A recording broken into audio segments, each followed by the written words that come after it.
Ashok ji, there is one more subject I want to touch upon. Kanchanda has already flagged the hunger index, the happiness index. They, from time to time, these agencies and organizations, they also come up with a global gender gap report. There was one such report by the Thomson Reuters Foundation, which had ranked of all countries, Afghanistan, Pakistan and Syria above India in terms of gender gap. Now, I mean, how bizarre can you get?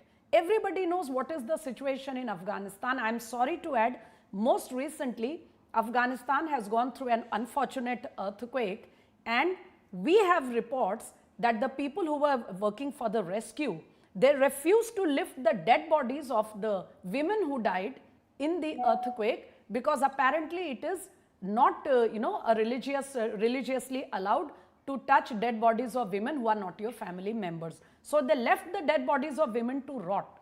In the light of all these things, can Afghanistan have a better gender status than India or even Pakistan? Yeah, thank you for that question, Smita. I think we shouldn't really be discussing this, because I think any right-thinking individual would know very clearly that, what has been happening, particularly after 2021 in Afghanistan. What is the condition of women and girls even? They are not allowed to go to schools, they are not allowed to go to work, they are not allowed to go out of the house, without being chaperoned. Even in much more advanced societies, Muslim societies, Islamic societies, they are not allowed to drive, they have to have a chaperone with them, etc. So, as even far to peep out of the windows. Yes, absolutely. So I think the condition of women in countries like Afghanistan, where they have to sort of, cover themselves all up, there is, we have seen that normal professions and work and education, all that is denied to the women. So I think this sort of reports, as I said in my earlier remarks also, this really strains the credibility and reliability. And I think these institutions are doing much greater harm to themselves by coming up with these reports. But, let me also come to another, one of the reasons that was, mentioned for this. I think definitely, what Kanchan Gupta mentioned about the NGOs, etc. But in between, there is a huge ideological and political bias also involved. Right. You can't do away with that, because, whatever it might be, that there is, there are more right-leaning governments coming to power, more recently. But as they say, as far as the system is concerned, the education is concerned, media is concerned, universities are concerned, it is still the left-leaning, liberal, so-called liberal ideas that dominate that rule.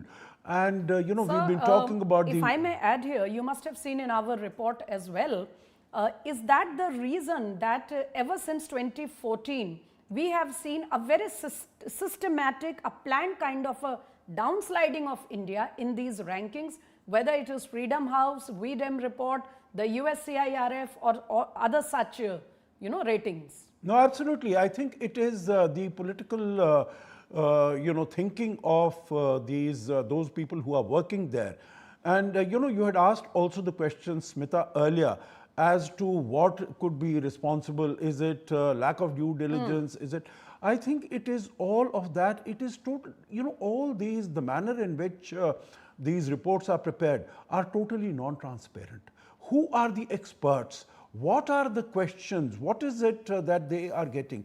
We know that as far as foreign media is concerned, they think, and even as far as think tanks are concerned and such bodies are concerned, they prepare reports which they think will sell, which people will like reading. And that is why we find even in the media, there was recently an internationally recognized newspaper.